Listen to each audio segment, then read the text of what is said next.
Welcome to சாப்பிட வாங்க. இன்னைக்கு குக்கிங்ல நம்ம பார்க்க போற dish KFC style popcorn chicken. இது குழந்தைங்கள்ல இருந்து பெரியவங்க வரைக்கும் ரொம்பவே பிடிச்ச ஒரு டிஷ். எப்பவுமே நாம இது செய்யறது ரொம்ப கஷ்டம் அப்படினு நினைச்சிட்டு கடையில வாங்கி சாப்பிடுவோம். பட் அப்படி இல்ல, அது ரொம்ப ஈஸி பண்றது. கடையில் வந்துட்டு ஆனியன் பவுடர், கார்லிக் பவுடர்லாம் ஆட் பண்ணுவாங்க. பட் நம்ம அதே டேஸ்ட்டில் அதே ஃப்ளேவர்லேயே நம்ம வீட்டில் பண்ண முடியும். அதுவும் வீட்டில் இருக்கிற பொருளை வச்சே பண்ண முடியும். ரொம்ப ரொம்ப ஈஸி. நாம் இன்றைக்கி அதுதான் எப்படி பண்ணுறதுன்னு பார்க்க போகிறோம். இது மாதிரி டிஃப்ரெண்ட்டான டிஷ்ஷஸ் நீங்கள் டெய்லியும் பார்க்கணுன்னா நம்மளோட சேனல் சப்ஸ்கிரைப் பண்ணுங்கள். அதுக்கு பக்கத்தில் இருக்கிற பெல் ஐக்கான் கிளிக் பண்ணுங்கள்.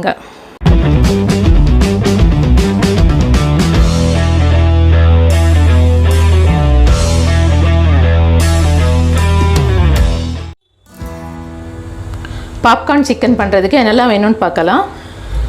போன்லெஸ் சிக்கன் எடுத்துக்கோங்க. இது மாதிரி சின்ன சின்ன பீஸாக கட் பண்ணிக்கோங்க. 1/4 கிலோ எடுத்திருக்கேன். நீங்கள் லெக் பீஸில் கூட பண்ணுறதுனா பண்ணலாம். 1 கப் தயிர் எடுத்துக்கோங்க. 125 ml. 2 முட்டை எடுத்திருக்கேன். தென் இந்த சைஸ்க்கு ஆனியன் எடுத்துக்கோங்க, கட் பண்ணி எடுத்துக்கோங்க. ஒரு ஸ்மால் பீஸ் இஞ்சி, 2 பூண்டு, கொஞ்சம் தேவையான அளவுக்கு உப்பு, 1 ஸ்பூன் மிளகா பொடி, ஒரு 1/4 ஸ்பூன் மிளகுத்தூள். அவ்வளோதான். இப்போ ஒரு மிக்சர் ஜார் எடுத்துக்கோங்க. அதில் இஞ்சி, பூண்டு, தென் இந்த வெங்காயம் கட் பண்ணி போட்டுக்கோங்க. கட் பண்ணி போட்டுட்டு 1/4 டம்ளர் தண்ணி மட்டும் விட்டு அதை அரைச்சி எடுத்துக்கலாம். அரைச்சி ஒரு பவுலில் எடுத்து வச்சாச்சு. இப்போ ஒரு பவுல் எடுத்துக்கலாம். அதில் வந்துட்டு 1 கப் தயிர் ஆட் பண்ணிக்கலாம். அது கூடவே எக்கு உடைச்சி ஆட் பண்ணிக்கலாம்.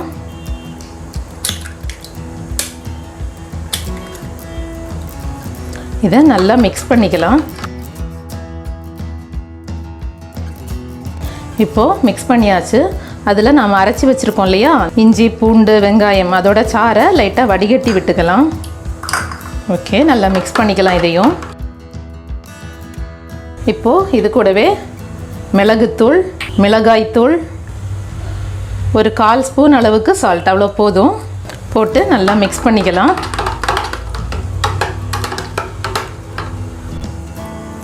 இப்போது நல்லா மிக்ஸ் பண்ணியாச்சு. இதில் வந்துட்டு சிக்கன் எல்லாம் போட்டுடலாம். நல்லா மிக்ஸ் பண்ணி இதை ஊற வச்சிடலாம். மினிமம் 2 ஹவர்ஸ் ஊற வைக்கணும்.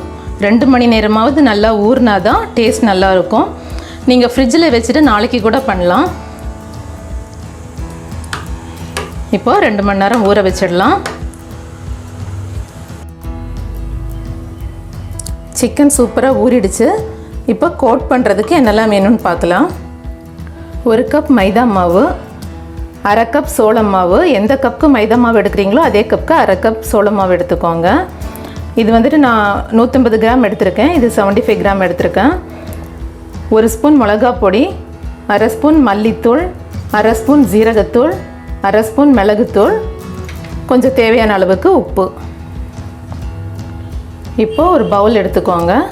அதில் மைதா மாவு, சோள மாவு ரெண்டையும் ஆட் பண்ணி நல்லா மிக்ஸ் பண்ணிக்கலாம்.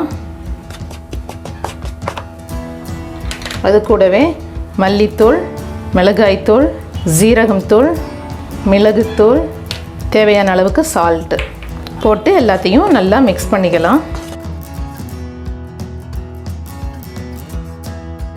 இப்போ ட்ரேயில் போட்டுக்கிட்டிங்கன்னா வந்துட்டு புரட்டுறதுக்கு ஈஸியாக இருக்கும். ஸோ அதனால் ஒரு ட்ரேயில் போட்டு வச்சுருக்கேன். இப்போது சிக்கன் பீஸ் எல்லாம் ஒன்று ஒன்றா எடுத்து கொஞ்சம் இப்படி அமுத்தி எடுத்துட்டு இங்கே தனியாக போட்டு வச்சுக்கலாம் ஒரு பாக்ஸில். எல்லாத்தையும் இது மாதிரி எடுத்துருங்க. ஓகே, இப்போ எல்லா சிக்கன் பீஸையும் எடுத்து வச்சாச்சு. இப்போது ஒவ்வொரு பீஸ் சிக்கனாக எடுத்து ஒரு ஓரத்துலேருந்து இப்படியே புரட்டுங்க.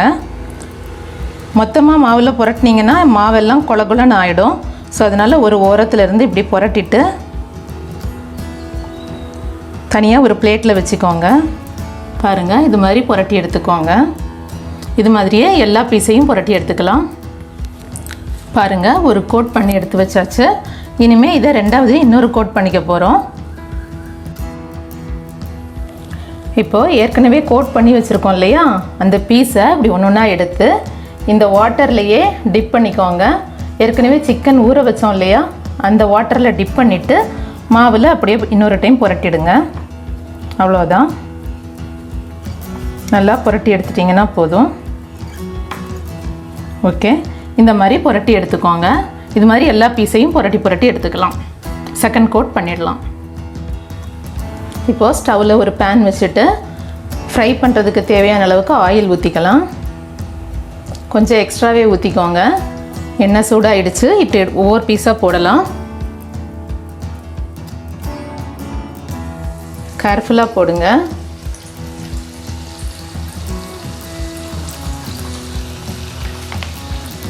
நிறையா பீஸ் சேர்த்து போட வேண்டாம், கொஞ்சம் கம்மியாக போடுங்க. ஒரு 4 பீஸ் 5 பீஸ் அந்த மாதிரி போட்டு எடுங்க. நிறையா போட்டிங்கன்னா கிறிஸ்பியாக வராது.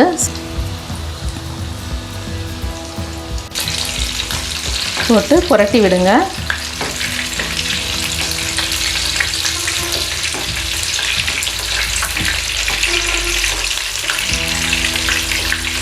நல்லா வேகட்டும். எண்ணெயோட சலசலப்பு ஓரளவுக்கு நல்லா அடங்கணும். அப்போ தான் உள்ள வரைக்குமே சிக்கன் நல்லா வேகும். எண்ணெயோட சலசலப்பு ஓரளவுக்கு அடங்கிடுச்சு. இந்த மாதிரி ஸ்டேஜில் நாம் எடுத்துக்கலாம். பாருங்கள் எவ்வளோ சூப்பராக வந்திருக்கு. சூப்பரான பாப்கார்ன் சிக்கன் ரெடி. இது மாதிரியே எல்லா சிக்கன் பீஸையும் போட்டு நம்ம எடுத்து வச்சுக்கலாம். ரொம்பவே சூப்பரான பாப்கார்ன் சிக்கன் ரெடி. டேஸ்ட் பார்க்கலாம்.